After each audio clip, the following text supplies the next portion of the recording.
Recule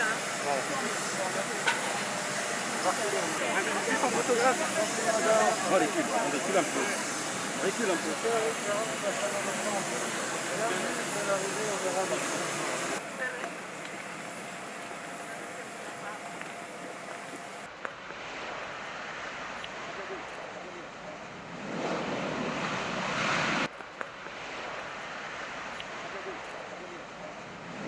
Monsieur le Président, Monsieur le Ministre,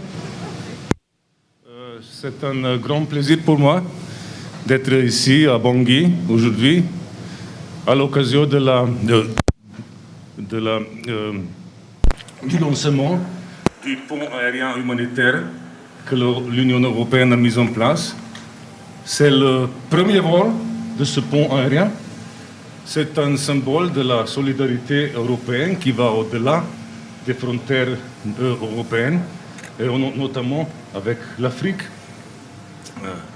Le partenariat entre la République centrafricaine et l'Union européenne est fort et de longue durée. Et nous sommes venus pour manifester notre solidarité, mais aussi pour faire part de la nécessité de faciliter le transport des biens humanitaires et du personnel humanitaire. Alors, c'est une opération qui est très internationale. Nous avons acheminé le personnel, le matériel de 6 agences des Nations Unies, de 15 organisations humanitaires de l'Europe et d'ailleurs, de la Banque mondiale et aussi du mouvement international de la Croix-Rouge et du Croissant Rouge.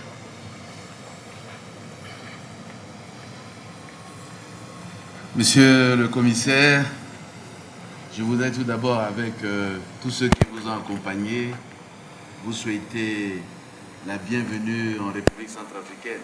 Je suppose que c'est la première fois que vous arrivez en terre centrafricaine. Oui. Je voudrais vous souhaiter la bienvenue et vous remercier, très sincèrement. Remercier l'Union européenne et tous les États membres. Pourquoi? Parce que nous avons été identifiés. Nous sommes les premiers à bénéficier de ce pont humanitaire. Ce qui manifestement prouve l'intérêt que l'Union européenne et ses États membres ont pour la République centrafricaine, sur la situation en République centrafricaine. C'est un geste de solidarité envers le peuple centrafricain. Et au nom de ce peuple et du gouvernement et de moi-même, nous tenons à vous remercier, à remercier l'Union européenne et tous les États membres. Et je crois que la France aussi, qui a participé à l'organisation de ce pont, ce premier pont aérien humanitaire en direction de la République centrafricaine. Je dois aussi vous adresser aux États membres la compassion aussi du peuple centrafricain, puisque cette pandémie a fait beaucoup de ravages dans plusieurs des États de l'Union européenne avec beaucoup de décès. Et nous profitons de l'occasion pour adresser nos compassions à tous les États membres et au peuple de l'Union européenne pour ces moments difficiles. Malgré cela, l'Union européenne, par solidarité, par ce pont humanitaire, assiste, soutient le peuple centrafricain. Et comme vous le savez, c'est une relation, c'est une coopération de longue date. Aujourd'hui, l'Union européenne est pratiquement notre premier partenaire, pratiquement dans tous les domaines de développement humanitaire, bien d'autres programmes, sécuritaires. Et nous avons eu le soutien, notamment dans plusieurs missions, par exemple dans le domaine sécuritaire avec la formation EUTM, qui aujourd'hui fait de prouesses ici pour la montée en puissance de nos forces de défense et de sécurité. Il y a aussi la prochaine mission civile que nous attendons, qui va travailler sur les forces de défense et les forces de sécurité intérieure, va nous appuyer dans ce secteur qui est très important. Et je voudrais également mentionner, par votre présence, le soutien de l'Union européenne pour le processus électoral, parce que le tout premier financement que nous avons reçu est celui de l'Union européenne pour nous permettre d'aller aux prochaines élections d'ici, suivant le dernier calendrier de l'ANE, vers fin décembre. Et je profite aussi pour vous dire et dire à tous les États membres et à certains de nos partenaires notre ferme volonté du gouvernement pour aller aux élections conformément au délai constitutionnel. Et nous avons besoin de leur soutien pour tenir ce délai et aussi vous exprimer nos besoins. Parce que comme nous voulons un ancrage vraiment démocratique, il nous faut organiser des élections transparentes, crédibles, acceptées par tout le monde. Et pour cela, il faudrait bien les préparer. Nous avons besoin, j'ai sollicité des observateurs et c'est très important pour nous aider, pas seulement au moment des élections, mais bien avant, pour les préparations techniques, pour nous aider à crédibiliser donc ces élections.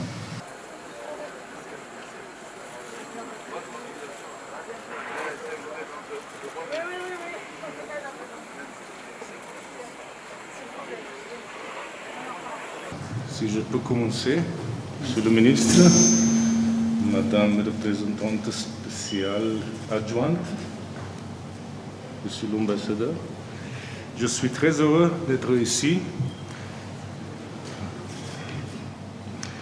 pour marquer ce premier vol du pont aérien humanitaire que l'Union européenne a mis en place et pour réaffirmer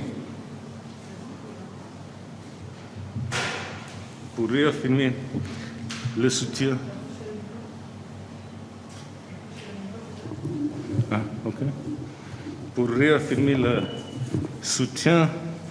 de l'Union européenne à la République centrafricaine.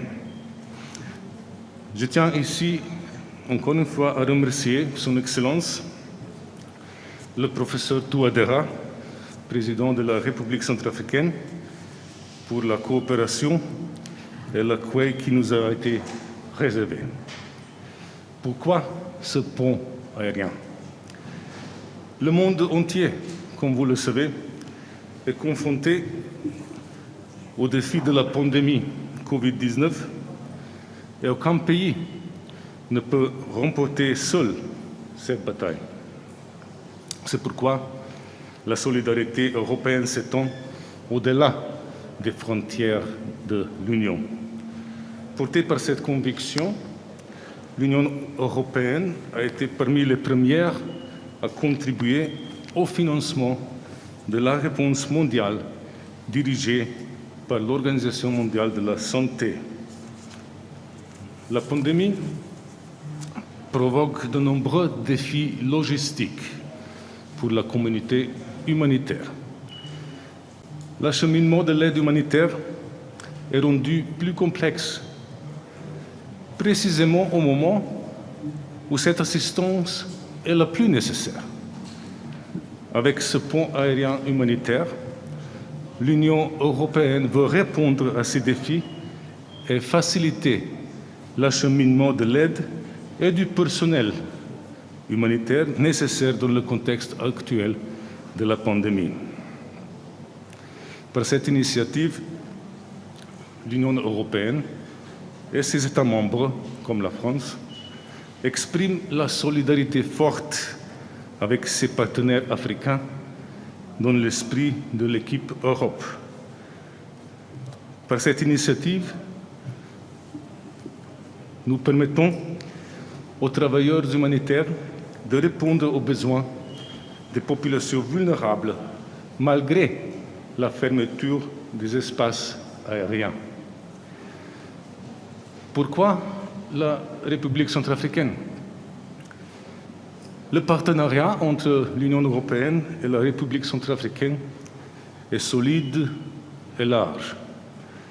Depuis plusieurs années, l'Union européenne soutient votre pays au niveau politique, humanitaire, militaire et en termes de coopération au développement. Déjà en 2013, l'Union européenne avait organisé un vol similaire à destination de Bangui pour acheminer les équipements vitaux et du personnel humanitaire au plus fort de la crise. La crise du Covid-19 risque d'aggraver les besoins humanitaires dans tous les secteurs, alors que le système de santé est déjà faible. La situation humanitaire en République centrafricaine reste préoccupante. Plus de la moitié de la population requiert une assistance humanitaire. Une personne sur 4 a été déplacée par la violence. Plus de 40% de la population souffre d'insécurité alimentaire. Notre assistance vient grâce aux organisations humanitaires sur le terrain, en complément des efforts faits par le gouvernement pour répondre à la crise. Je suis persuadé que le processus démocratique et les efforts de paix et réconciliation que vous avez entrepris sont la solution pour l'avenir. Les travailleurs humanitaires sauvent les vies en dépit de l'insécurité à laquelle ils font face. Ils sont régulièrement la cible d'attaques et leurs accès aux plus vulnérables est parfois restreint par la violence. Nous condamnons ces attaques sur le personnel humanitaire. Ces attaques ciblent eux qui portent assistance aux populations en danger, uniquement sur la base de leurs besoins et sans distinction d'origine ou de croyance. L'Union européenne continue à soutenir la République centrafricaine en déployant une assistance humanitaire et une aide au développement à long terme. Cette année, nous finançons 15 projets humanitaires nouveaux dans le pays pour plus de 15 millions d'euros. Ce sont des projets qui répondent aux besoins vitaux des communautés vulnérables. Par exemple, livraison d'assistance alimentaire, accès à des soins de santé, fourniture d'abris et d'équipements et programmes de protection des personnes les plus vulnérables, notamment les enfants et les femmes. Cette assistance doit aujourd'hui s'adapter également à la lutte contre la pandémie de Covid-19. Nous continuerons à porter assistance aux populations et au personnel médical et à soutenir les actions du ministère de la Santé. Outre l'aide humanitaire, tous les instruments de coopération de l'Union européenne ont été mis à contribution pour répondre aux besoins immédiats à hauteur de plus de 30 millions d'euros.